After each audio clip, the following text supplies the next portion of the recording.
momentinho que eu vou pegar um fone. Perfeito.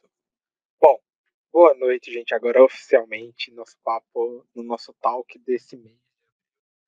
E nesse mês de abril a gente vai falar um pouquinho sobre captação de recursos. Para você que está chegando agora por aqui e não sabe o que é o talk ainda, o PM Social Talk, gente, é muito simples. É uma conversa com gente do Brasil inteiro para falar sobre gestão de projeto, gestão de programa, gestão de organização social, tá bom? E hoje quem vai fazer toda a facilitação do papo hoje vai ser a Ludmila, lá de BH. E eu passo a palavra para a Ludmila para que se apresente para a gente. Por favor, Lu.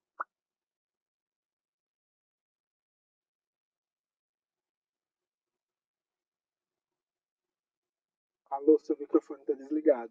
Bom, não sei se a Lu deu uma saidinha para resolver alguma coisa. Enquanto isso, eu vou me... Não, acho que estava desligado mesmo, não percebi. Vai que vai, Lu. Então, beleza, gente. Boa noite. Meu nome é Ludmila.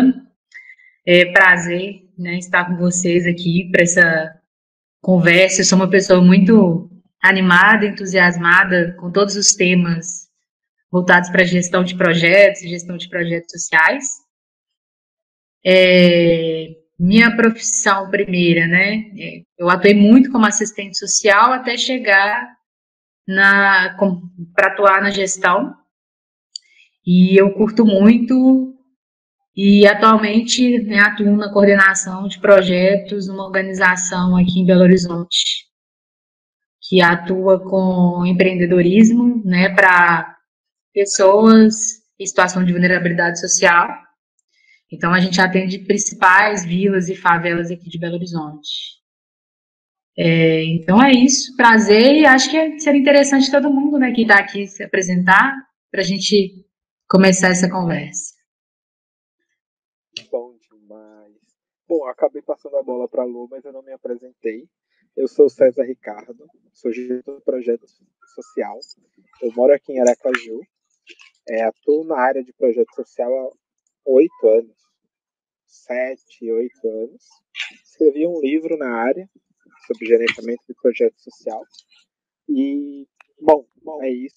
Atualmente eu acabei de entregar um projeto, então finalizei um projeto, estou procurando outras oportunidades agora nesse panorama. E lógico que eu não podia deixar de estar aqui para trocar uma ideia sobre captação de recursos, apesar de não ser uma expertise minha, mas é sempre bom ouvir e compartilhar. Ótimo. Quem mais está conosco hoje? Oi. Olá, meu nome é... Boa noite. Tá dando para ouvir? Eu tô ouvindo o César bem baixinho. Acho que quando não tava... tá bem baixo. Então, meu nome... Tá dando para ouvir. Meu nome é Edilene. Eu sou de São Paulo. Trabalho numa organização chamada Associação Compassiva. Nós trabalhamos com refugiados, principalmente pessoas vindas da Síria, e a gente faz um trabalho com aula de português e revalidação de diplomas para esse público, E também trabalhamos com pessoas em vulnerabilidade que moram ali aqui na região central de São Paulo. A gente trabalha com um projeto de jiu-jitsu para alguns jovens e oficinas para algumas mulheres que moram ali em torno da região. A gente tenta dar um auxílio agora nessa época aí de pandemia, O auxílio com cesta básica e kits de higiene. E as aulas que eram presenciais dos alunos de português, a gente está dando aula online. E também dando esse suporte de cestas básicas e kits de higiene. Acho que é isso por enquanto. Vamos vendo aí o que vocês vão acrescentando aí, principalmente nessa hora agora de captar recursos para tudo que a gente faz agora só voltou para esse tipo de atendimento, Cesta básica e kit de higiene. Tá bom? Prazer aí estar com vocês e aprender um pouquinho mais. Prazer, Edilene. Bom, eu sou o Ricardo, parceiro aí do César na Casa do Bem, né? Que é uma organização que tem como missão, né, desenvolver o ecossistema de impacto social aqui em Sergipe. E aí já acompanho os projetos do César. A ideia é escutar um pouquinho mais e compartilhar o conhecimento, tá bom?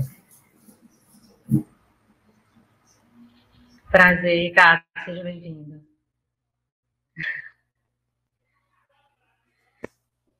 Então, tem mais alguém conosco? Não, somos 4, né, por enquanto. Então, vamos começar nossa conversa. Geralmente, a gente começa por volta de 8h10 e o pessoal vai entrando e vai apropriando da conversa. Como é sempre a gente vai conversando com vários temas, né? Quem entra pode ir apropriando e entrando no nosso papo. Eu vou apresentar aqui minha tela. Está todo mundo conseguindo visualizar? Sim.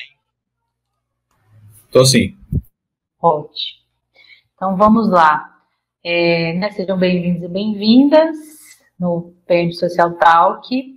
Nosso manual, né, da conversa de hoje, algumas regrinhas, né, para que a gente consiga conduzir, né, todo o processo. Mantenha o microfone no mudo, né, caso não esteja interagindo. Né, isso é importante porque, às vezes, o microfone aberto tem os sons, né, do ambiente que podem prejudicar um ou outro escutar. Peça a palavra a qualquer momento usando a mãozinha. Tem logo abaixo da tela, não é isso mesmo? Tem uma mãozinha que você pode clicar ou então mesmo abrir seu microfone, né, e pedir a palavra. Compartilhe suas ideias, afinal estamos no talk. Né? A ideia aqui, a nossa proposta, né, não é uma palestra, um seminário, mas sim a gente compartilhar experiências, ideias, né? Todos aqui estamos na área de projetos sociais ou de projetos e temos muito a compartilhar.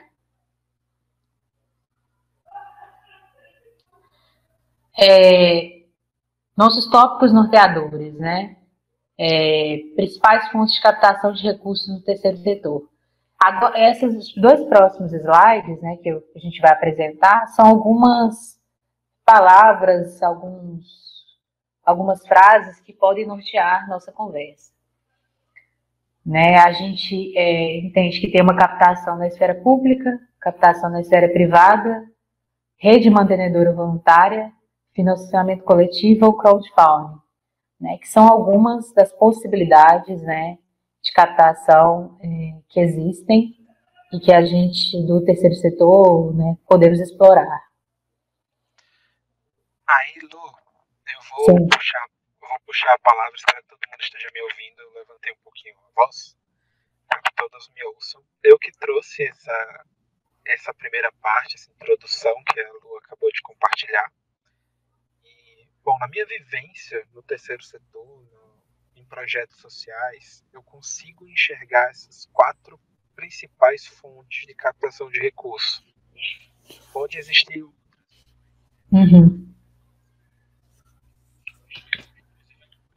elas no meu livro. Na captação da esfera pública, a gente tem o dinheiro público sendo usado justamente para atender aquilo que o Estado não consegue. E é muito louco como isso acontece, apesar de ser burocrático por N fatores. Mas na esfera pública, normalmente via as leis de incentivo, editais, sejam estaduais ou federais, o Estado, o poder público, disponibiliza recursos, disponibiliza verba para executar as atividades sociais que normalmente ele não consegue. Como é que é isso? A gente sabe que o poder público ele tem por obrigação prover para todo mundo saúde, saneamento básico, enfim, várias outras coisas. Só que ele acaba não conseguindo cumprir aquilo que se propõe. E ele capta recursos de nós, via impostos. Como ele não consegue fazer tudo o que se propõe, ele acaba ele criou esse mecanismo via editais, via as leis de incentivo, para que as pessoas tivessem acesso, para que o terceiro setor tivesse acesso a esse recurso e utilizasse ele para o fim dele, né, para beneficiar a sociedade de forma geral. E aí eu vou citar principalmente a Lei Rouanet, relativamente nova. Eu confesso que eu não tenho muita experiência prática nela, mas ela é um acesso que você precisa cumprir vários requisitos para que você tenha acesso a participar, a pleitear detalhes por essa lei. Eu queria ouvir vocês agora um pouquinho. Me contem da vivência da esfera pública de vocês. Vocês já chegaram a captar recurso via poder público?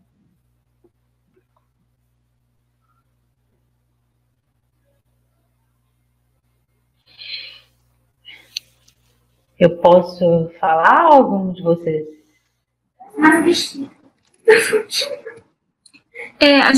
A nossa associação não conseguiu, a gente ainda conseguiu o Comas, né, e a gente ainda não conseguiu nenhuma nessa lei da esfera pública, a gente não tem nada ainda, a gente só conseguiu de editais de fora, até de alguns consulados, nesse sentido, mas de esfera pública a gente não tem.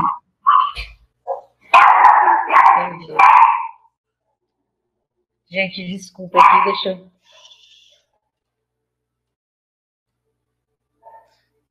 Meus cachorros, meu microfone estava ligado. Desculpa. Um pouco assim da minha experiência, né, na esfera pública, em todas as organizações que eu atuei, particularmente na atual, nós estamos, nessa organização atual nós estamos começando, mas eu vejo que precisa ter uma estratégia para essa captação, porque ela não é muito imediata. Ela leva um tempo, toda captação, na verdade, leva um tempo, né? Mas essa precisa seguir uma estratégia da organização, realizar os cadastros. A Rouanet não, mas, por exemplo, o Fundo da Infância, para quem atende criança e adolescente, ou o idoso também, para quem atende, né, tem um Conselho Municipal do Idoso. O cadastro, né, ele não é um processo geralmente simples, tem algum conjunto de documentações que cada conselho, né, de cada município apresenta essas documentações. E após esse processo de cadastro dos conselhos, estou falando da minha experiência, que eu tenho mais confia com o Fundo da Infância, da Adolescência, e agora, nessa organização, a gente capta pela Rouanet e estamos no processo de cadastro do Conselho do Idoso. O FIA, aqui em Belo Horizonte, ele tem muito dinheiro. E isso é um cenário, né, geral, porque às vezes sobra recurso em algumas... Porque depende da estratégia que o Conselho desenha no ano. Isso aqui em Belo Horizonte funciona dessa forma.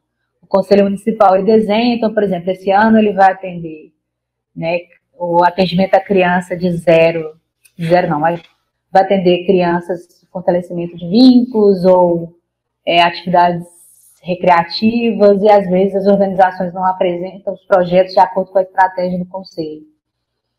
Então, né, a gente construiu uma estratégia de captar por esses fundos e é isso. Até o momento, a gente não tem um projeto em execução, né, a organização que eu atuo da Rouanet, porque é muito a longo prazo e foi algo que nós começamos no ano passado. Então, a gente tem uma previsão para executar no segundo semestre.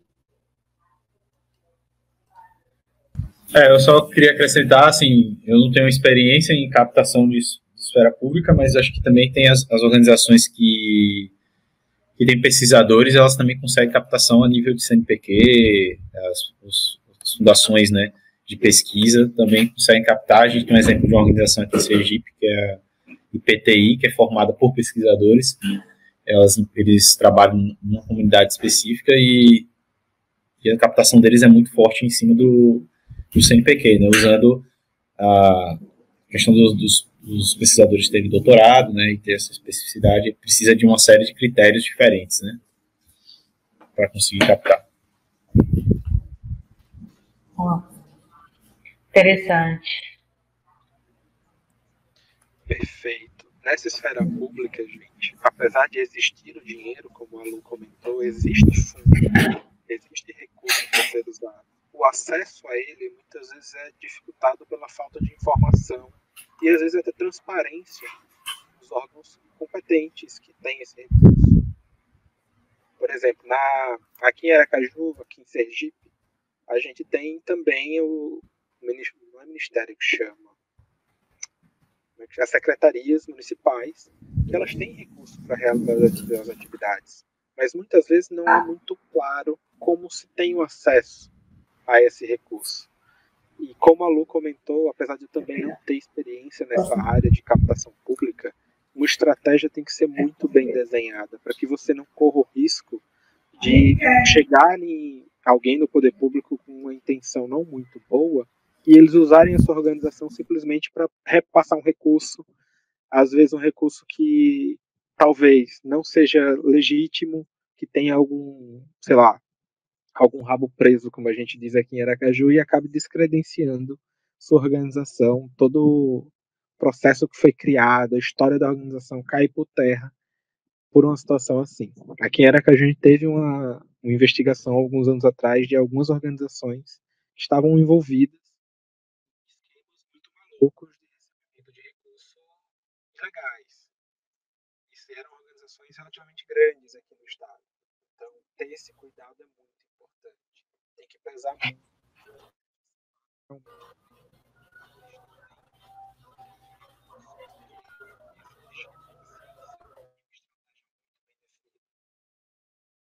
Sim, isso é bem pontuado, César. Outra coisa que eu observo na esfera pública, nessas captações pelos fundos, é a questão do relacionamento, né? Que mesmo você apresentando o projeto, não é suficiente. Né? É preciso você estar presente nos espaços de discussão. Por exemplo, vai captar pelo Fundo do Idoso, né? É interessante que sua organização, se fez o cadastro, tenha uma pessoa idosa, beneficiário que você atenda, ou até mesmo alguém da organização, um voluntário, alguém da diretoria, enfim, que participe ativamente das reuniões desses conselhos.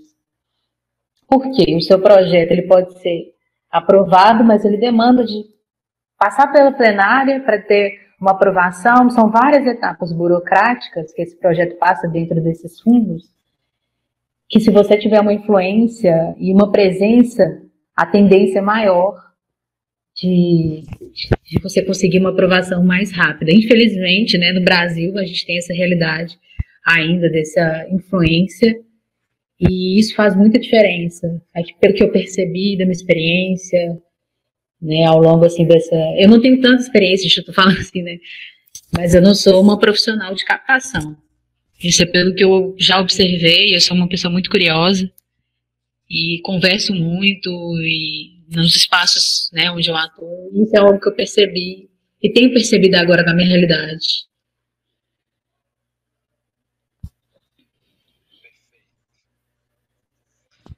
Já a outra esfera, a esfera privada, essa eu tenho um pouquinho de experiência para relatar para vocês.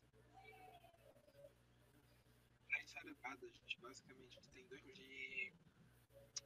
de formas de captação. O primeiro é aquele velho, conhecido de todo mundo, que é o patrocínio, que é uma grana de investimento social privada que a organização injeta para ser realizada alguma coisa, normalmente por um projeto. Então, a organização social apresenta um projeto e a empresa ela vai lá e banca esse projeto, que seria o patrocínio ou o investimento social privado.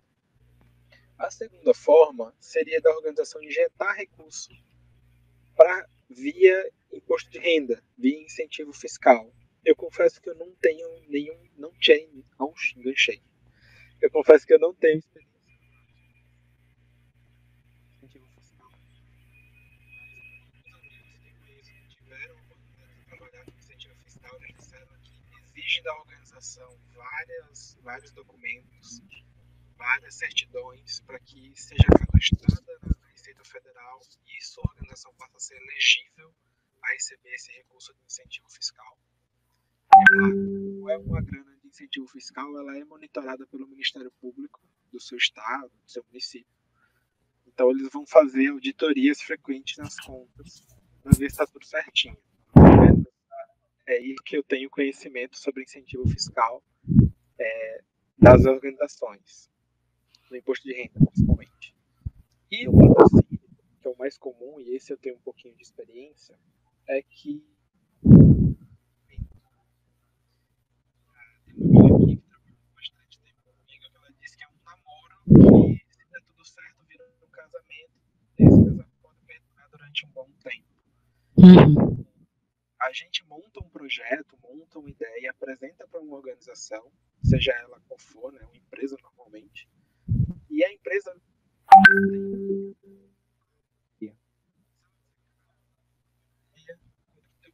seu projeto tem um período de 1 ano, e nesse projeto, ela compra a sua ideia, ela assina um contrato. Esse contrato vai ter cláusulas que são as contrapartidas do que o seu projeto vai dar para aquela empresa. Normalmente é uma contrapartida relacionada à marca, o intangível, né? Ela acaba associando a marca ao projeto que você está executando. Acontece muito. Muitas organizações injetam recurso para que sua marca esteja atrelada a alguma atividade ou alguma ação social. E é o marketing do bem que eles chamam. E aí que começa a se construir um relacionamento. Você, quando conseguiu assinar um contrato, esse primeiro contrato é um namoro, é uma ficada. Essa ficada, você vai construindo um relacionamento com a organização. Conforme ela vai maturando, ela vai criando tanto potencial que isso vai se renovando durante os anos. Claro, aí existe você vai entregar relatórios parciais, enfim. Mas isso acaba acontecendo e eu crio assim uma relação.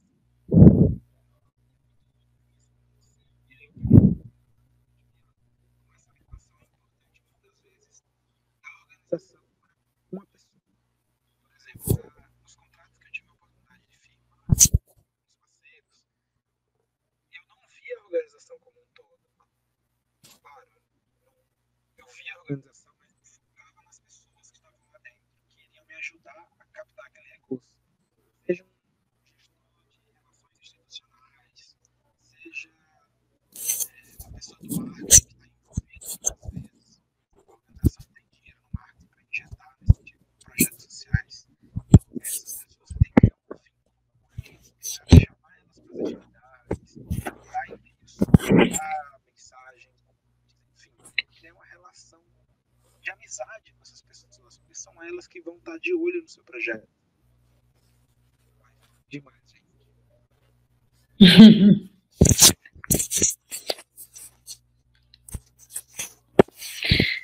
E vocês também têm alguma experiência com captação na esfera privada que queira compartilhar conosco?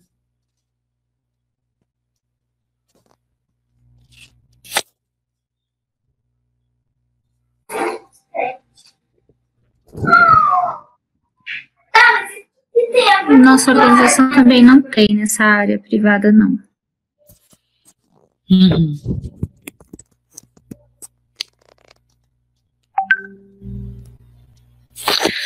Certo.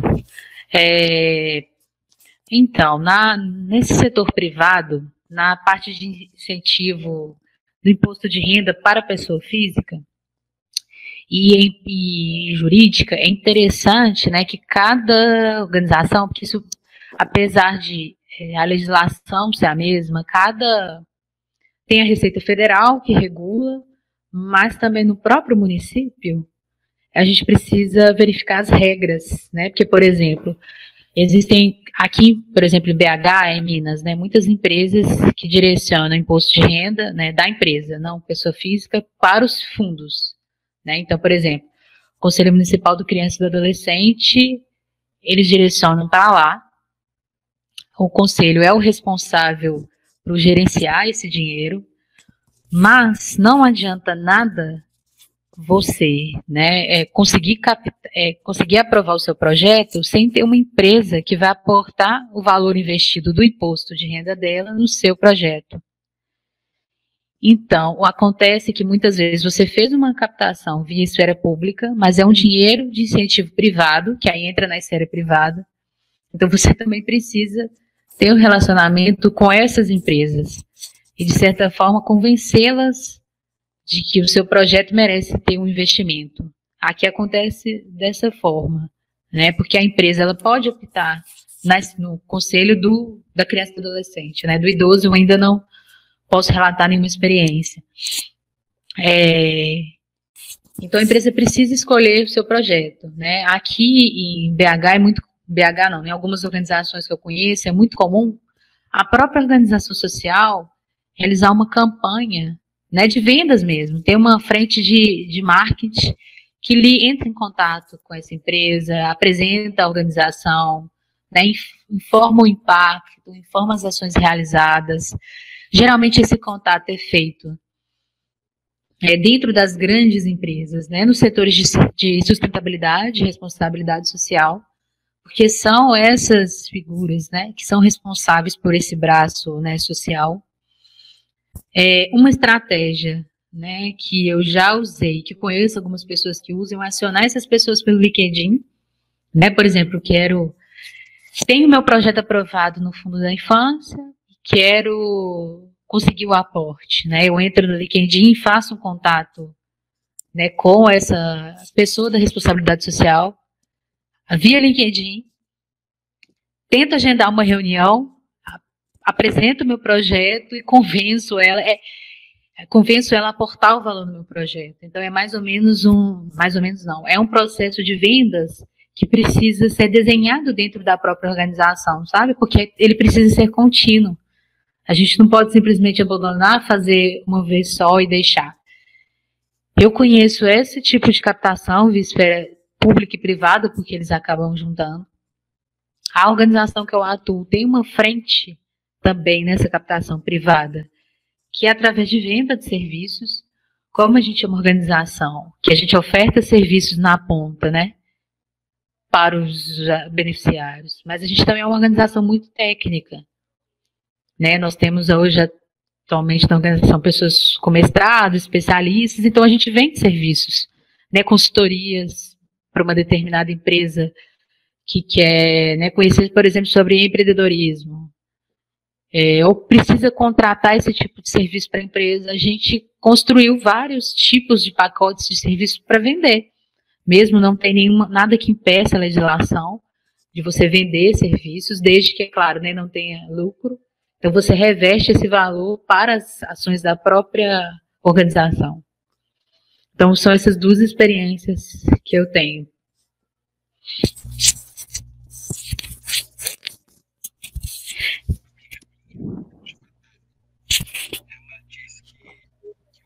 Captar recurso é basicamente vender. Você vai vender a sua ideia e aí puxando o link da Lu, vender a sua ideia para alguém. E aí ela tem uma frase que ela fica muito na minha cabeça. Que a frase dela é a seguinte: você tem que escolher bem para quem você vai vender. Sim. O telefone com nome de ruim, capital de empresa, a porta de todo mundo. Eu trabalhei durante algum tempo em uma organização que trabalhava com bicicleta, com mobilidade urbana. E quem é que está... Aí a pergunta que a gente sempre se fazia era: quem é que está falando mobilidade urbana? No meu estado. Mas nós encontrar as organizações que têm algum vínculo com mobilidade urbana, para que daí a gente já fosse direto nessas organizações. Por exemplo, uma organização que trabalha a mobilidade urbana através da bicicleta é o Banco Itaú. Então, logo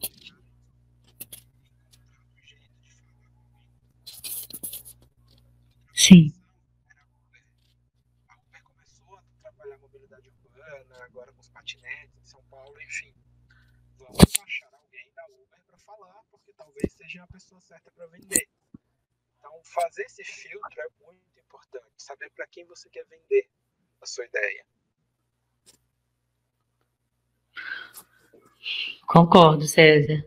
Que não dá para a gente sair batendo em qualquer porta, né? Tem que ter uma empresa que esteja alinhada com o que a sua organização entrega, né? Eu acho que às vezes isso é um processo um pouco complicado, né, de fazer essa identificação, mas eu não sei, é uma dica, não sei nem se é uma dica, mas assim, eu atuei um tempo com relatórios de sustentabilidade empresarial. E os relatórios das empresas, eles geralmente têm uma parte de responsabilidade social que eles declaram ali quais são as principais ações e a estratégia da empresa ligado a esse tipo de investimento, né? Então, por exemplo, quero bater na porta da Vale. Eu pego o relatório de sustentabilidade da Vale, que eles são obrigados, né, obrigados a publicar anualmente, e da Vale e de outras empresas, né? E confiro lá qual é a estratégia da empresa. Né? E esse pode ser uma dica, mas é claro que existem vários caminhos. Né? Tem muitas empresas que deixam mais claro esse posicionamento, outras não. Então, o relatório de sustentabilidade pode ser um caminho para avaliar qual é a estratégia daquela empresa e se vale a pena bater na porta dela para solicitar algum tipo de investimento. Uma ótima dica, Lu. Uma outra que eu acabei lembrando. Muitas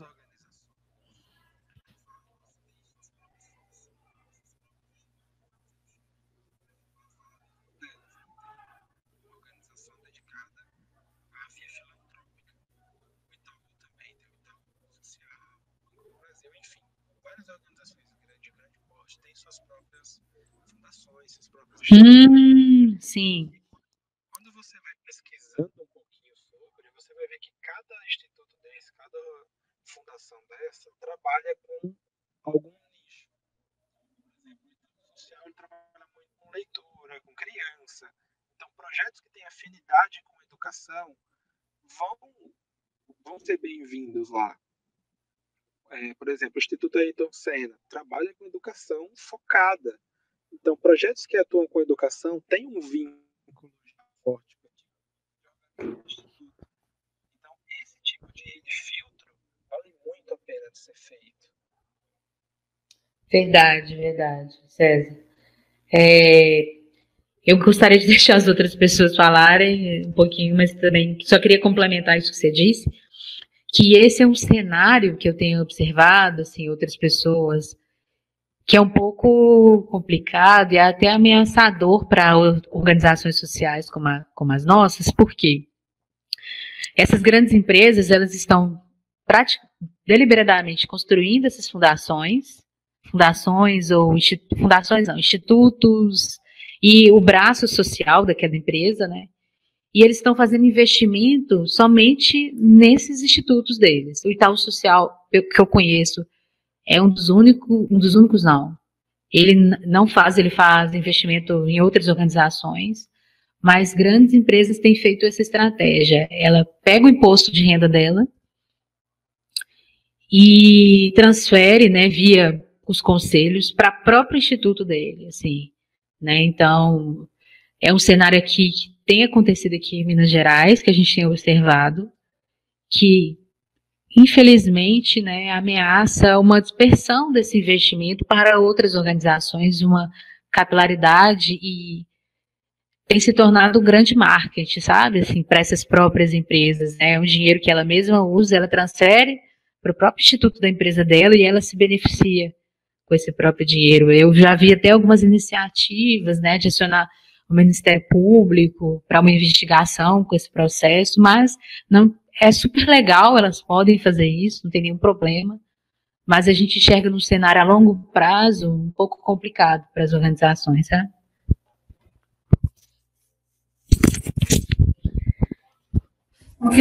No nosso caso, sim, uma coisa legal é que a gente conseguiu uma parceria com a Acnur, né, essa parte que vocês disseram aí de ter essa mesma sintonia, né, do que a organização faz com que a outra parte também tem, né, essa conexão. Então, no caso da Acnur, como ela cuida dessa parte de refugiados também, foi uma parceria bem bacana que foi feita nesse sentido.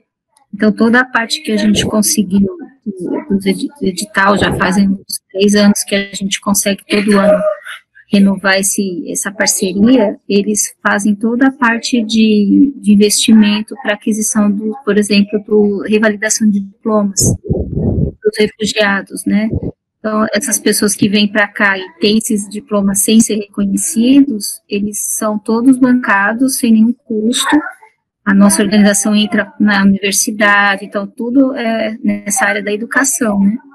Então, é uma coisa que tem todo sentido mesmo, que tem a ver com a organização e com o outro lado, né? Essa sintonia é bem importante, que tem muito mais chance da gente conseguir. Sim. Ótima observação.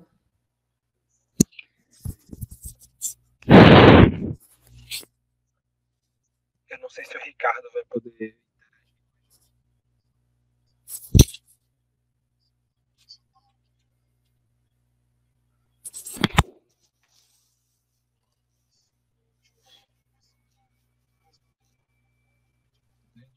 Que é a captação de mantenedora de voluntários. Que é isso? Gente, quando a gente pensa em uma ONG, pensa numa organização social, normalmente esse é o tipo de captação que mais as organizações utilizam. Sabe o que é isso? É basicamente as pessoas que são voluntárias doarem algum recurso, doarem o seu tempo, o seu dinheiro para a organização. Quando você tem uma organização que tem uma rede muito grande, uma capilaridade muito grande, e aí eu vou citar algumas que eu conheço bem de perto, que é o Greenpeace, por exemplo, que ele trabalha na pegada de sustentabilidade ambiental, de proteção ambiental, ela tá, certo, o Greenpeace ela é gigante, né, começou nos Estados Unidos, mas muitas pessoas aportam recursos voluntariamente, simplesmente colocando seu dinheirinho todo mês lá no cartão de crédito e doando para o Greenpeace. Agora, com esse boom de fintechs, sei lá, de bancos que estão nascendo, os bancos digitais, fica muito mais fácil de uma organização social de pequeno porte contratar um serviço para que todo mês um boleto seja enviado para um voluntário para que ele pague R$10 e esse dinheiro vai para a organização, vai para o cartão de crédito também, enfim. Esse é uma forma de captação muito frequente. Ao mesmo tempo, ela é muito trabalhosa. Por que eu digo que ela é muito trabalhosa? Ela é muito potente, porque as pessoas estão acreditando tanto na sua causa que querem dar o seu dinheiro, mas ao mesmo tempo ela requer um esforço para você manter aquela pessoa engajada na sua causa, para que ela não vá. Você tem que criar um caminho do usuário para que essa pessoa fique sabendo, receba e-mails, receba como o seu dinheirinho que ela está colocando lá todo mês está sendo usado, está beneficiando tantas pessoas, enfim. Uma trilha de tudo isso precisa ser criada. E esse relacionamento, muitas das vezes, é muito trabalhoso de você manter. Eu tive a oportunidade de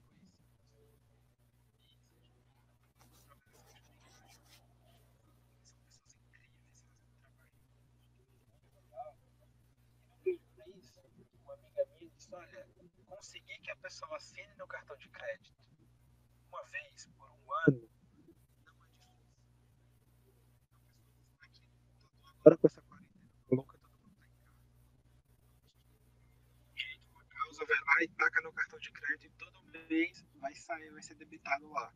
O problema é manter essa pessoa, porque depois de um ano, se ela não recebeu nenhum e-mail, não recebeu nada, ela vai dizer, caramba, isso é um gasto que eu tô tendo, que eu não tô vendo para onde é que vai. Ela vai lá e vai cortar, vai tirar, né, do débito. E aí ela disse que o maior trabalho é fazer com que essa pessoa fique engajada por muito tempo. Então é e-mail, é ligação, é mensagenzinha fofinha, às vezes não é um SMS, que é porque a organização manda para manter essa pessoa próxima, dá muito trabalho. Eu falei demais de novo. Sim. Não, eu não tenho experiência com esse tipo de captação, né? Eu sei que tem essa possibilidade. Aqui em Minas Gerais, a CENIC oferece por exemplo, tem a captação também por contas de água, energia elétrica. E aqui em Minas é possível a organização social fazer uma inscrição e ela mesma captar com pessoas para debitar na conta de energia, por exemplo. Né? E aí é o mesmo processo. Toda conta de energia a pessoa paga e a CEMIG faz a transferência, que é a Companhia, né, de Energética de Minas Gerais faz a transferência para a organização social.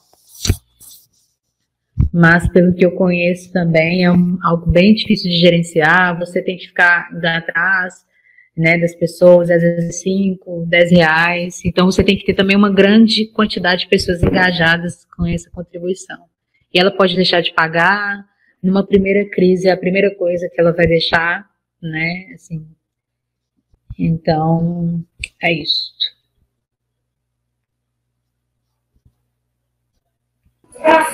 A gente tem feito com a Global Giving, não sei se vocês conhecem.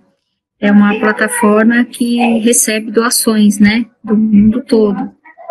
E a gente tem recebido, você tem lá o seu portfólio com o seu projeto, e aí esse projeto é divulgado e as pessoas podem fazer a doação.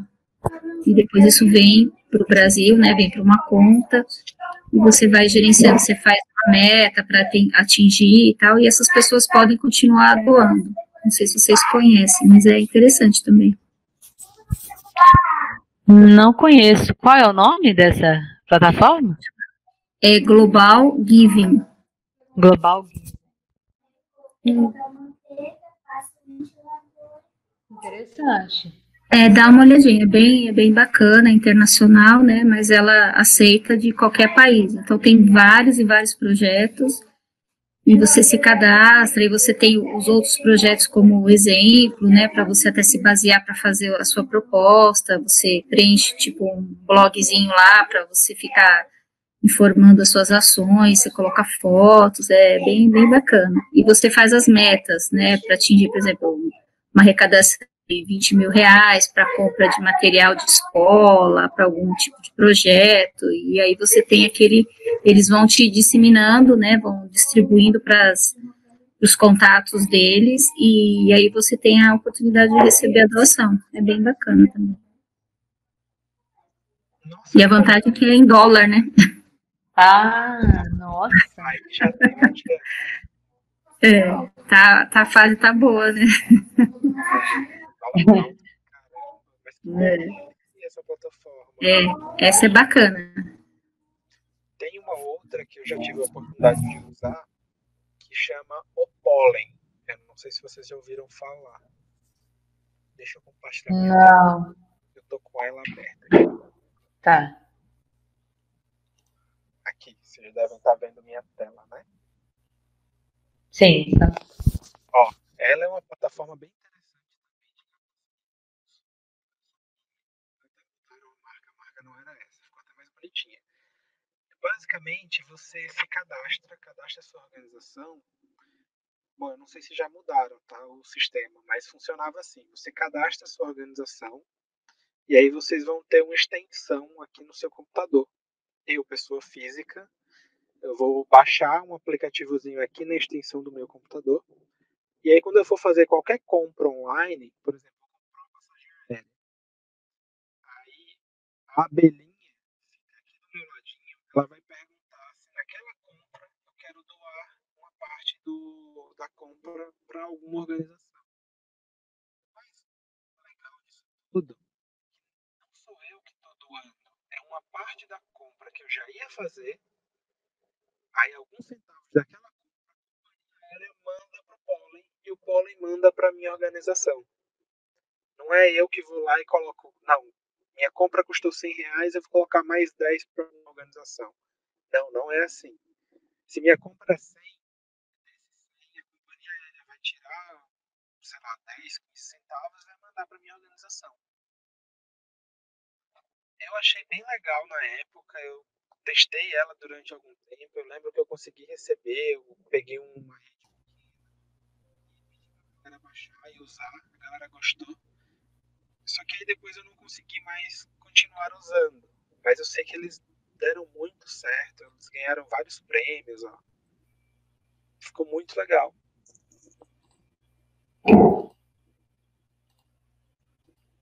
Interessante. Funciona quase como um cashback. Uhum. Aí o dinheiro volta de algum jeito. Mas você sabe se tem algum critério para inscrição da sua organização? Ela precisa cumprir algum requisito?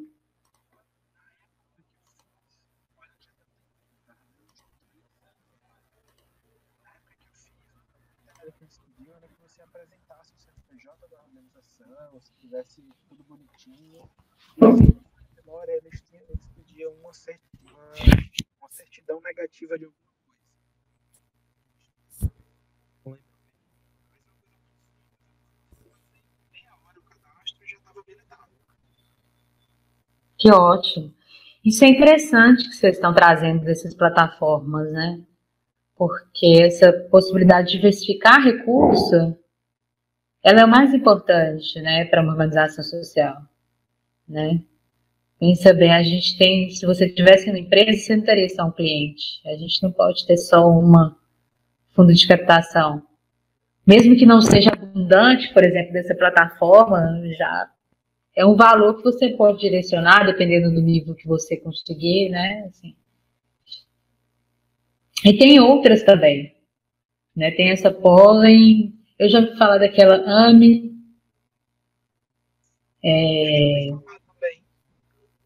AMI, aqui em Belo Horizonte tem uma startup que faz só isso, eu vou, deixa eu ver se eu localizo no decorrer da nossa conversa, ela é bem interessante também. Para a gente localizar, já pensou, você faz inscrição em 5 plataformas dessa, você não precisa gerenciar nada, pelo que eu entendo, eles próprios fazem essa gestão, já é algo interessante para a organização. Com certeza. Eu lembro que esse do Pollen, a única coisa que eu precisava fazer era compartilhar com o máximo de pessoas possíveis para que eles instalassem esse aplicativozinho no computador, aqui como se fosse uma extensão no seu navegador. Aí toda vez que essa pessoa fosse fazer uma compra online, seja lá em que lugar fosse, a abelhinha aparecia na sua tela. Ótimo. Muito bom.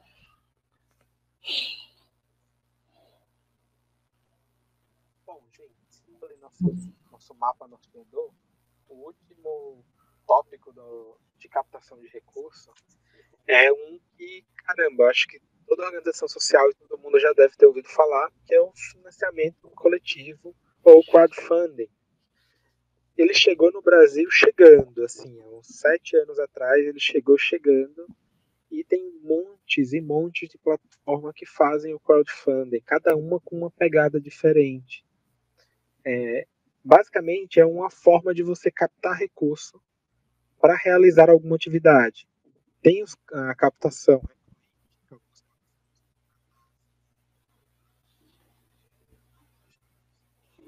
Aí você pode ir fazendo a captação.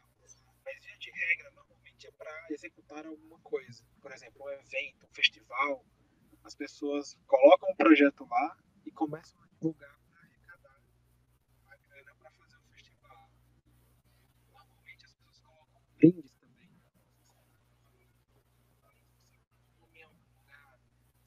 Você dá 5 a camisa do festival, se você dá 100, você ganha uma passagem pelos bastidores, enfim.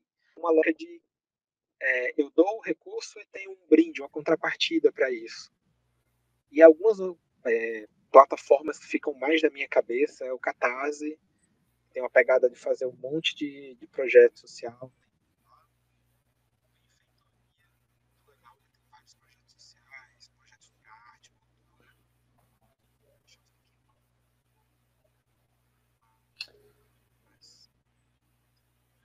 Mas tem ferramentas, tem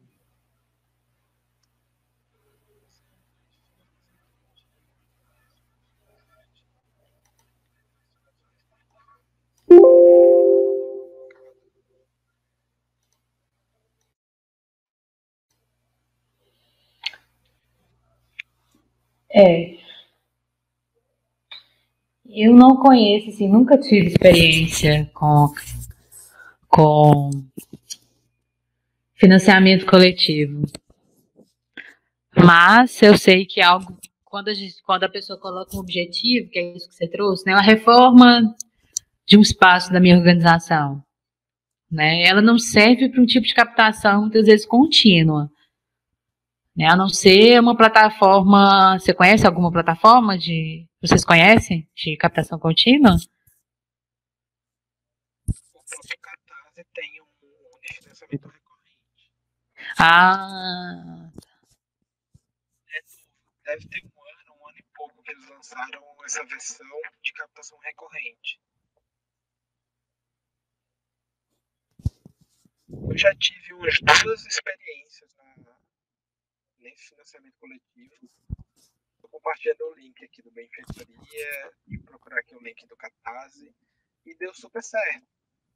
E assim, o grande desafio desse tipo de captação é que você tem que mobilizar sua rede emergente. Porque normalmente essas plataformas de financiamento coletivo, você coloca um projeto e você tem um prazo para atingir aquele valor que você estipulou. Se o valor do festival, vai lá, custa 10 mil reais, você tem 45 dias para mobilizar a galera toda para juntar aquele dinheiro. E aí eu lembro que eu não sei se é o Benfeitoria ou é o Catarse, que ele tem 2 modalidades. Ele tem o tudo ou nada, que se você atingiu a meta, ótimo. O dinheiro vai para você. Se você não atingiu a meta, o dinheiro volta para as pessoas que doaram. Porque você não atingiu a meta. É aquele tudo ou nada. Então, é muito de você mobilizar toda a sua rede, compartilhar para Deus e o mundo para que as pessoas contribuam com o seu projeto. Nas 2 experiências que eu tive, uma no Benfeitoria e outra no Catarse, as 2 deram certo, foi executado, foi feito o projeto. Claro, não foi um montante gigante de dinheiro, mas foi executado, a festa foi muito legal, o festival, e deu tudo certo. Só que um detalhe muito importante, e aí eu gostaria de enfatizar no Benfeitoria. Eu acho que o Catarse também tem. Mas no Benfeitoria, quando você coloca, vai propor um projeto, você, quando propõe, você ganha um anjo, uma pessoa do Benfeitoria que vai te ajudar a montar a sua proposta. Então, eles vão mandar para você um monte de modelos, por exemplo, de planilhas, para que você calcule quanto você vai precisar para realizar a sua atividade, quanto você vai gastar com a recompensa que você está prometendo em troca do recurso, porque tudo isso vai entrar na conta, porque se você está pedindo 10 mil reais, 5 mil você vai gastar com recompensa. Então tem que entrar na conta. Você vai ter que pedir 15, não vai pedir 10. ah, A benfeitoria é muito bom nisso. Ele te dá um consultor para te ajudar a fazer seu projeto dar certo. sensacional. Eu compartilhei também agora a plataforma que eu contei para vocês. O nome dela é Rizu e ela é bem parecida com essa que você disse das compras. Então, ela é outra possibilidade também, né, de fazer inscrição nela. É bem simples também. É só cadastrar a ONG e no mesmo processo. Eles fazem toda a gestão, eles entregam relatórios de analíticos para você dos tipos de captação, de onde, de quem. É bem interessante. Nossa, bem legal. Sim, sim.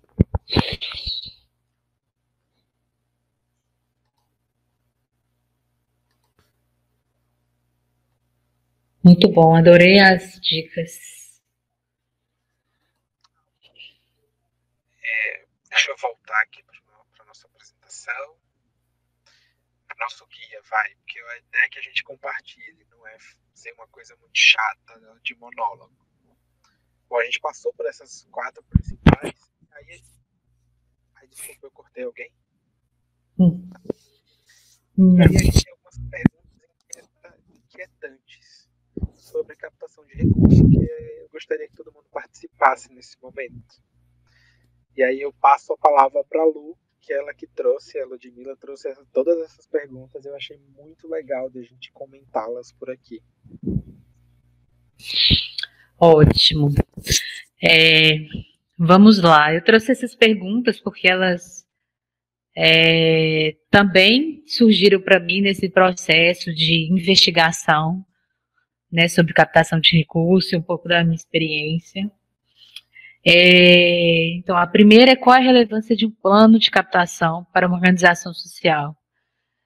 Eu vou falar primeiro, assim, e aí vocês vão compartilhando também. Eu percebo que um plano de captação é algo fundamental e demonstra uma profissionalização da gestão daquela organização, né? Porque sem um plano, né, a gente não sabe nós não sabemos o que queremos, como fazer, né, e onde chegar, né, e a que impedir também, né.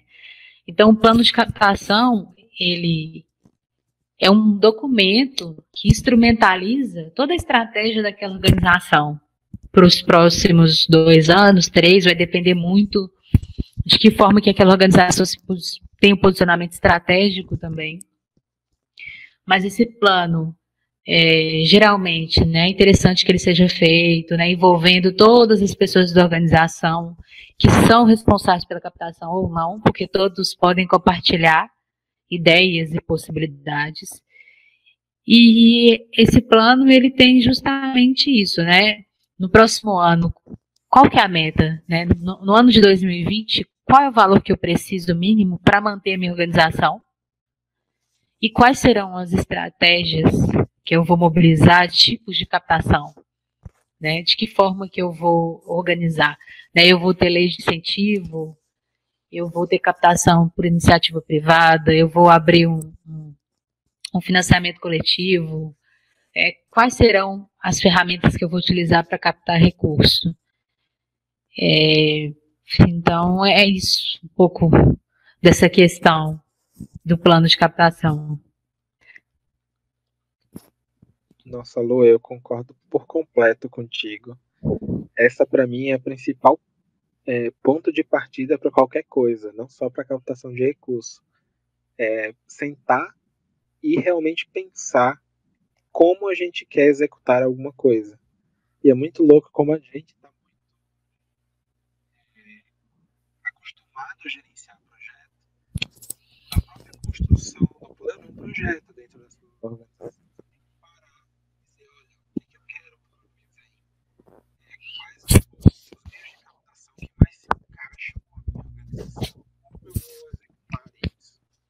Parar e pensar a captação de recursos é muito importante. Não só, como diz um amigo meu, levar só na barriga, sabe? Sem pensar e começar a executar. Sim, exatamente. E o plano de captação, ele entra numa discussão mais profunda, se sua organização tem um planejamento estratégico também. Né? Todo mundo tem clareza de qual é a missão, de qual é a visão, de qual é o propósito, a razão dela existir.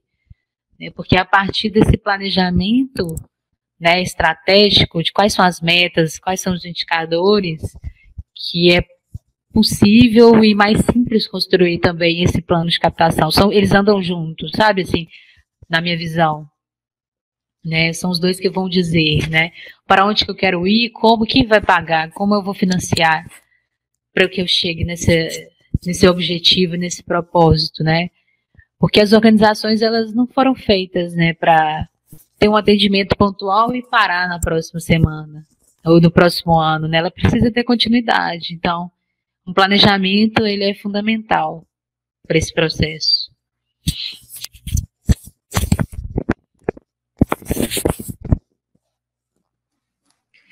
Eu vejo assim também que a maioria das organizações não tem esse planejamento estratégico, né? Na nossa experiência lá, a gente conseguiu levantar meta, visão, né, público-alvo, pontos importantes, pontos fracos, né, fazer aquela análise como é que chama?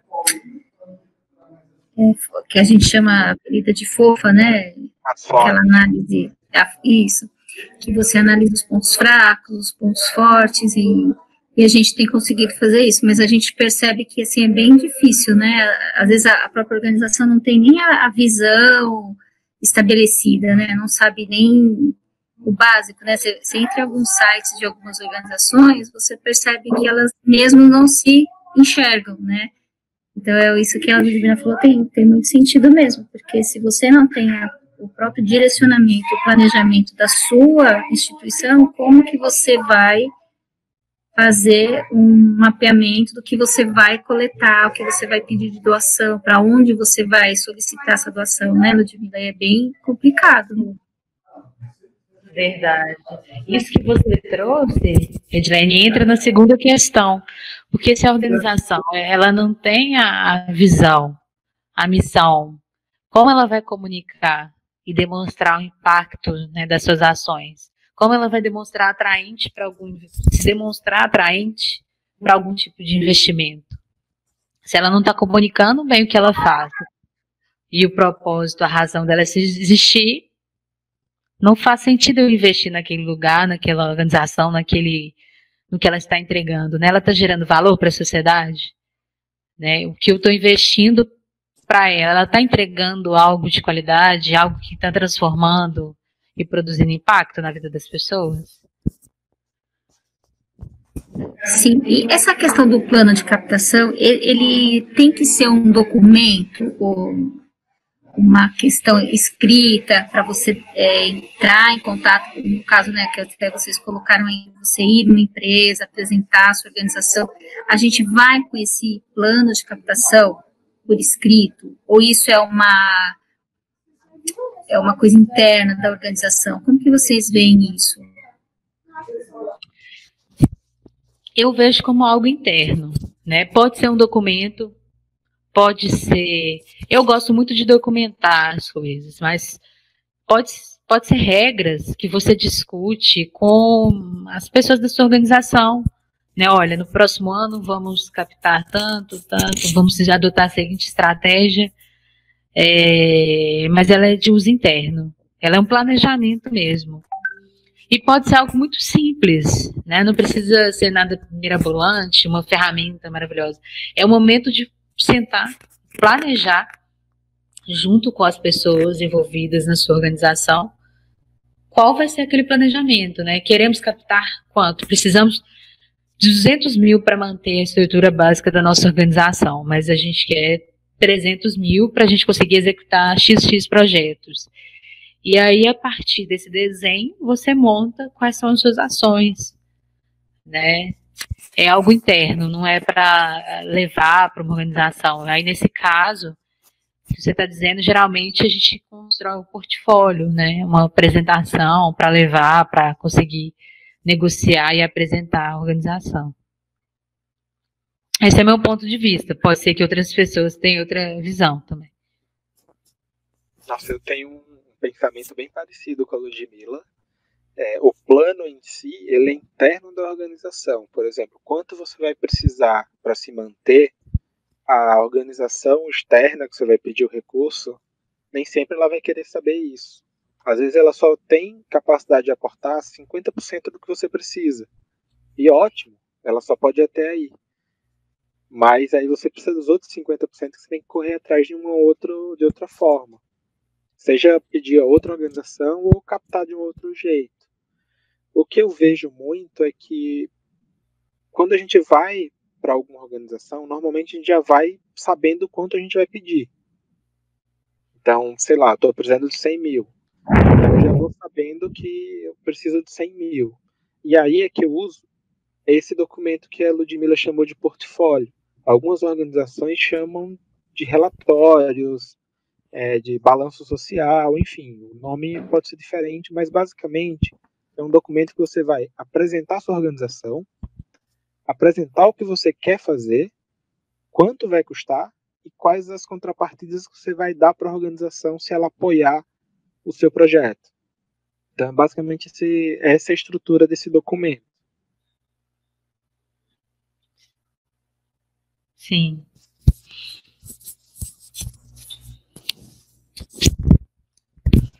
Ótimo. Legal. Legal, gostei da dica, obrigada. Eu posso até localizar, não sei se você tem, César, algum modelo de plano de captação. Eu acho que eu não tenho, porque eu não estou à frente, sabe, da captação lá na organização onde eu atuo, mas eu posso tentar compartilhar alguma coisa, ver se em algum arquivo meu tem. Se eu localizar, eu compartilho. Não sei se você tem, César. Você tem? Como eu também não trabalho na frente de captação, aí eu não tenho esses documentos. Mas com certeza na internet deve ter um modelo que consiga se adaptar. Verdade. Grosso modo, esse documento ele vai fazer primeiro um diagnóstico da sua organização. Uhum. E aí, olhando para trás, por exemplo, saber quanto você gastou no último ano. E se você gastou X, sei lá, gastou 100 mil reais, esse valor foi suficiente para bancar tudo que sua organização precisa, a parte administrativa foi bancada, aluguel foi bancado, enfim. Conseguiu manter a organização? Ótimo. Então é com 100 mil reais que eu consigo manter a organização. Para além desses 100 mil reais, vão ser projetos que eu vou querer executar.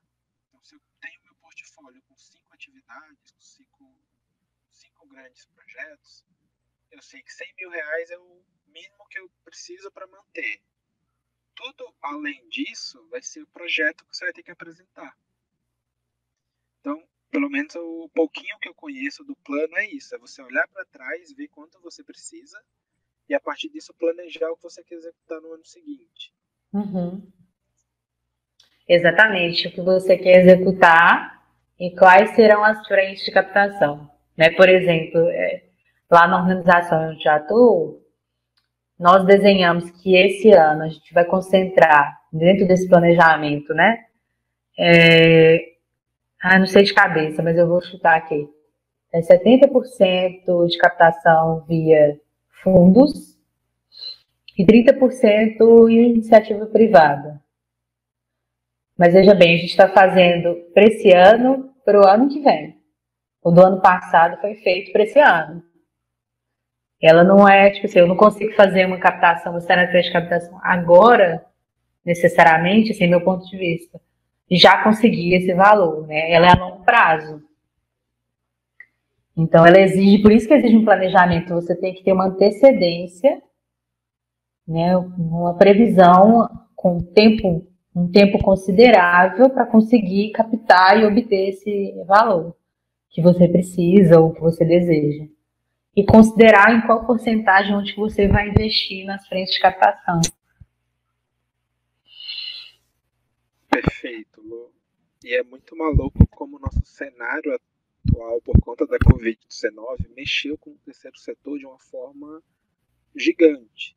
Sim. Muitas organizações que eu conheço, há 4 meses atrás, estavam traçando o seu plano para 2020, tudo bonitinho, o mundo estava perfeito, tudo cheio de florzinha. Quando chegou março, meio de março, as organizações entraram em polvorosa, porque os Estados Unidos começaram a ter seus primeiros casos, o Brasil começou a ter seus primeiros casos, e aí, consequentemente, o poder público, né, o presidente começou várias falas lá que impactaram não só a economia, mas também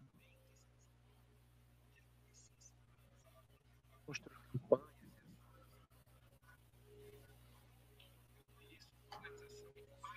Literalmente todo o seu planejamento de 2020 para trabalhar a partir de agora só com o Covid-19.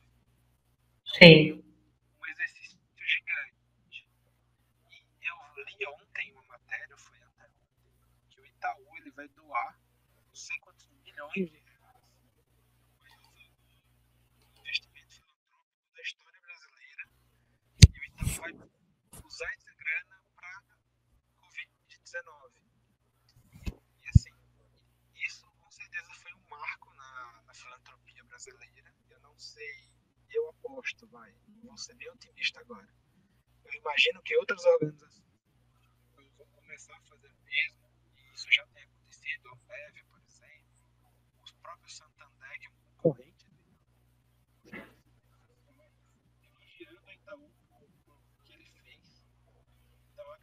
nos próximos meses a gente vai experimentar uma onda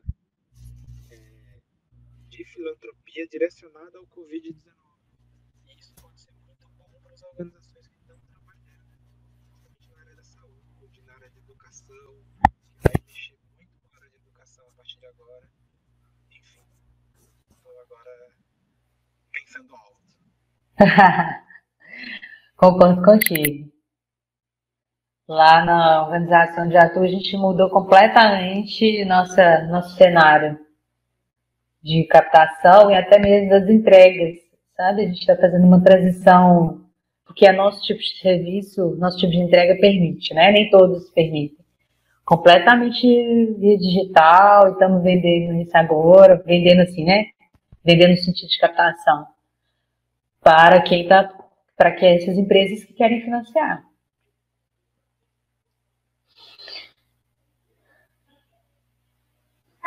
A nossa experiência lá tem acontecido assim, o recurso que era utilizado, por exemplo, para vale transporte de alunos que vinham para o curso presencial de português, agora com esse isolamento, as aulas estão sendo online e esse dinheiro está sendo revertido para a compra de cesta básica, né? Então, em vez da gente usar esse recurso para o transporte, a gente usa para a cesta básica. Então, realmente mudou tudo, né? Toda a dinâmica, todo o recurso que você tinha, você tem que estar colocando para disponibilizar para outras necessidades mais importantes, né?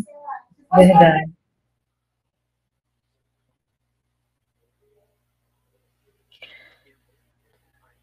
Vou falar, Lu. Não, eu ia só comentar do nosso tempo. Essa conversa está maravilhosa, gente. Eu amo. Como estamos? São 9h16. Tá fluindo para todo mundo? A gente ainda tem alguns minutinhos? Eu pensei da gente ir até as 9h30.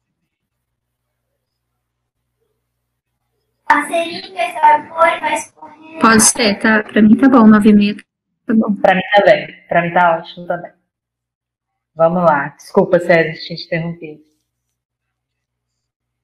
E assim, é muito louco quando a gente começou a puxar vários fios e o objetivo mesmo.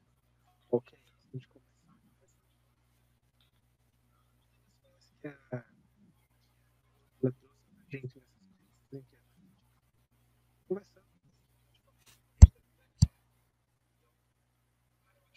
pra gente nessas coisas conversando. Eu queria pontuar essa última frase da Ludmilla com relação à transparência e à comunicação, no impacto que a sua organização está tendo, para como isso reflete na captação de recursos.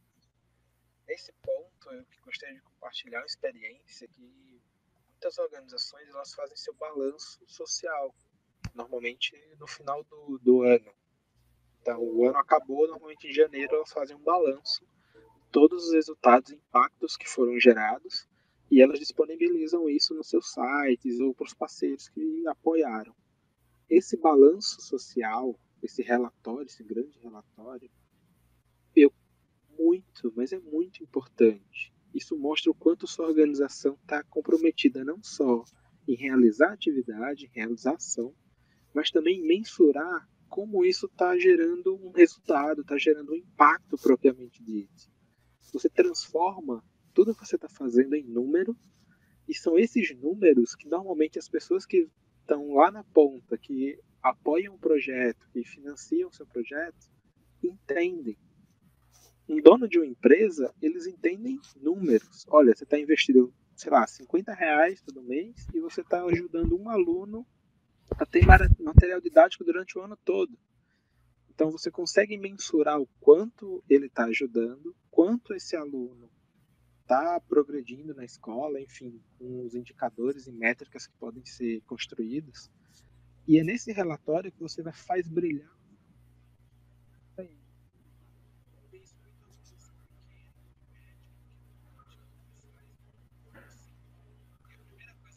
Eu olho no site do ano passado. Se não tá lá, poxa, se não tá no site, que é uma forma de transparência, onde é que eu vou achar isso? Uhum.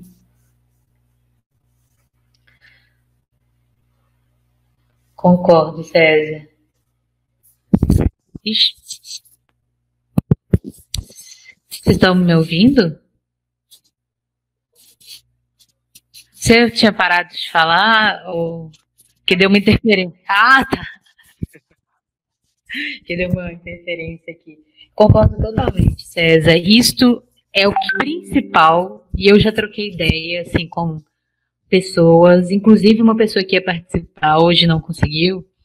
Ela trabalha numa organização enorme e que investe muito em organizações sociais, abre muitos editais. E eu estou falando enorme porque é uma organização que tem muito dinheiro mesmo. E ela é muito veemente dizer assim, eu tive conversa com ela pessoalmente, assim, de como é importante. É a única coisa que essa organização, que é uma organização social também muito grande, que investe em outras organizações, olha o impacto que você está produzindo, quais são os números. É a única coisa. Né? Tem gente que faz uma maior dedicação de escrever um projeto maravilhoso, nos maiores detalhes, com o preciosismo todo de palavras, de objetivo, mas não é isso que o financiador quer. Ele quer que você seja objetivo e que demonstre números, impacto que você produziu anteriormente. Se é uma organização nova, né, obviamente ela não vai conseguir demonstrar isso, mas ela pode demonstrar a sua capacidade de produzir impacto e se o seu projeto ele é pertinente, tem potencialidade para produzir, sabe? Esse impacto. Para isso a gente precisa de um desenho do projeto bem feito, né? Aqui no Brasil, infelizmente, não só no terceiro setor, mas no Estado, a gente tem uma deficiência muito grande do desenho dos projetos, que eles não têm uma lógica, né, que é aquilo que a gente chama do marco lógico. A gente não consegue entender muitas vezes por que aquele projeto existe, o que ele está entregando, qual é o resultado que ele se propõe e qual é o impacto que ele vai produzir. Né? Isso são respostas que precisam ser muito claras no seu projeto, né? E existem aí algumas ferramentas mais simples, outras mais complexas, que nos ajudam a construir essa lógica do projeto. Né? Para mim isso é fundamental. Né? Dentro dos nossos projetos, a gente tenta sempre colocar essa lógica do que vamos entregar. Porque é muito comum uma organização construir um projeto novo e ainda não tem impacto. Mas demonstrar isso é fundamental.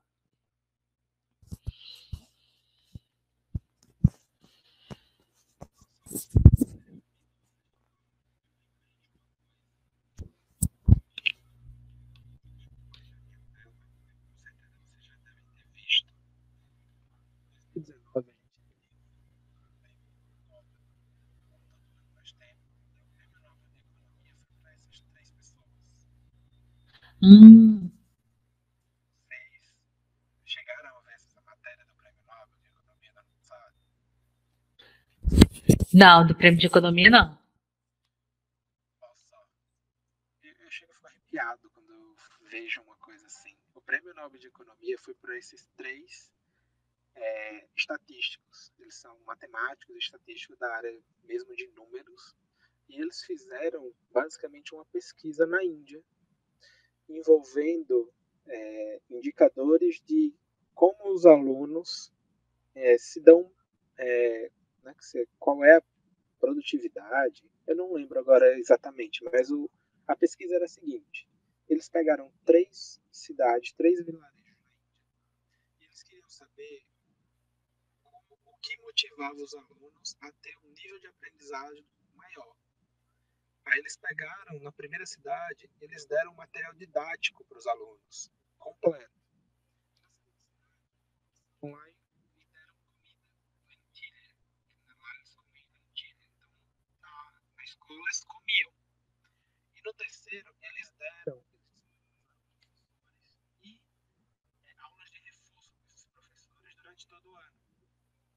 E criaram vários indicadores e métricas para descobrir qual fator fazia com que os alunos tivessem uma produtividade maior no ensino.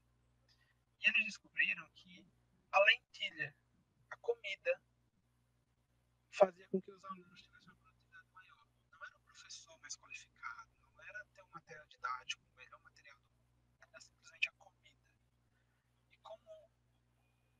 simples coisa que para muita gente é básica, mas que naquela população, naquela situação, é um item essencial. A comida, a lentilha. E aí eles criaram vários indicadores, e aí eu pego o link da Boa. Hoje, para se falar em gestão de projetos, conhecer indicadores de impacto. Você precisa demonstrar para as pessoas como você está gerando impacto, o resultado que você está gerando. Olha como é maluco a galera falando de economia e tá ligado ao impacto social. Eles ganharam o prêmio por isso, eles são economistas, são de dados. E não é a primeira vez que o prêmio Nobel tem relação com projetos. Vocês já ouviram falar de um cara chamado Yunus? Já. Pois é, esse cara foi prêmio Nobel de Economia alguns anos atrás, criando um banco social. Ele prestava recursos, pequenas quantidades de recursos para mulheres nas suas comunidades. Ao invés dessas mulheres pegarem recursos, pegarem emprestado dinheiro de agiotas, ele pegava dinheiro desse banco, dessa experiência social que o Yunus criou, que hoje é realmente um banco social, e as mulheres usavam aquele recurso e pagavam o banco com uma taxa de juros pequenininha. Esses juros financiavam outras mulheres, e aí gerou uma economia solidária. Inclusive, foi o Yunus que criou o termo setor 2,5, que é negócios sociais, que a gente comumente fala hoje. Ele cunhou isso, esse conceito, e ganhou o prêmio Nobel de Economia também. Então, isso é uma tendência daqui para frente, projetos sociais, projetos e organizações sociais têm que andar lado a lado com indicadores de impacto. Não tem jeito. Sim. E tem que ter um bom desenho, né? Pensa em por relevância dessa pesquisa que eles produziram, né? Imagina só se o governo faz uma política pública que vai distribuir livros, né? Pode dar certo? Pode.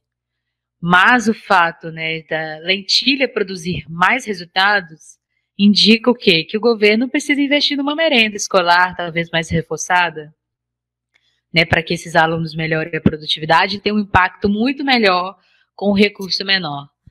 Né? Quantos projetos eu já vi que não pararam para pensar nesse desenho e que não demonstraram nenhum impacto, porque não era aquilo que era o principal problema, que era a dor que aquele projeto precisava existir para intervir naquilo, exatamente, sabe?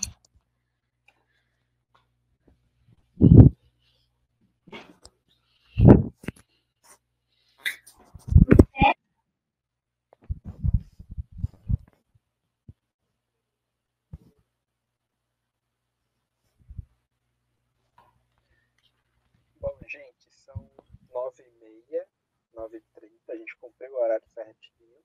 Me contem, o que é que vocês acharam do nosso talk de hoje? Ele fez sentido? Foi legal? Agregou alguma coisa? Me contem. Olha, eu achei muito bacana, tem algumas coisas que eu achei muito interessante. Anotei tudo aqui no meu rascunho e achei bem bacana, né? Assim, foi pouca gente, mas é legal também porque você tem mais tempo de conseguir falar e de conseguir ouvir, né, mais informações, né? Vejo que a Ludmilla conhece muita coisa, adorei o jeito que ela expõe, ela fala com propriedade, o César também, então assim, foi bem, me senti assim, a aluna privilegiada aqui de vocês dois aí. Nossa, que isso, né? O objetivo do talk é justamente esse, a gente compartilhar um pouquinho que a gente sabe, a nossa experiência. A gente teve pouca gente mandar mensagem, desculpa, mas eu fui chamado por alguém lá no trabalho dele, eu não consegui continuar interagindo com a gente, mas com essa onda de quarentena, né, todo mundo em casa, as lives, né, os hangouts, estão bombando e tá uma concorrência desleal, né, muita coisa ao mesmo tempo. E que bom que a gente teve nosso talk. Mês que vem a gente vai ter um outro e espero que a gente continue todos os meses trazendo um assunto para a gente compartilhar entre a gente e gerar um valor para todo mundo. Acho que esse é o grande objetivo do talk.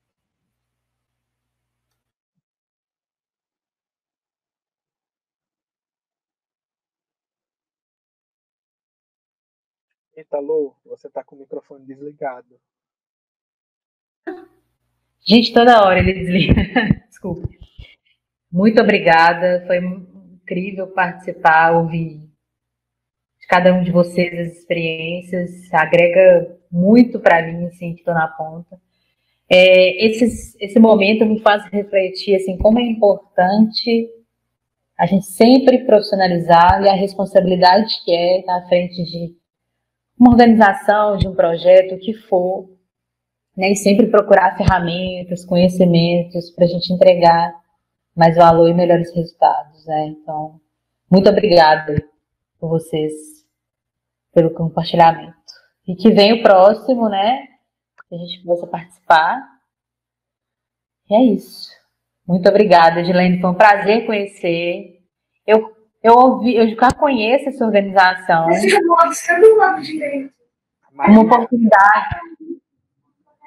Uma oportunidade eu gostaria de conhecer, né, quando eu for a São Paulo, se for possível. Claro. Eu admiro muito o trabalho de vocês. Obrigada. Um cheiro, meninas. Boa noite para vocês. E até o próximo talk. Até. Obrigada. Tchau, tchau. Até.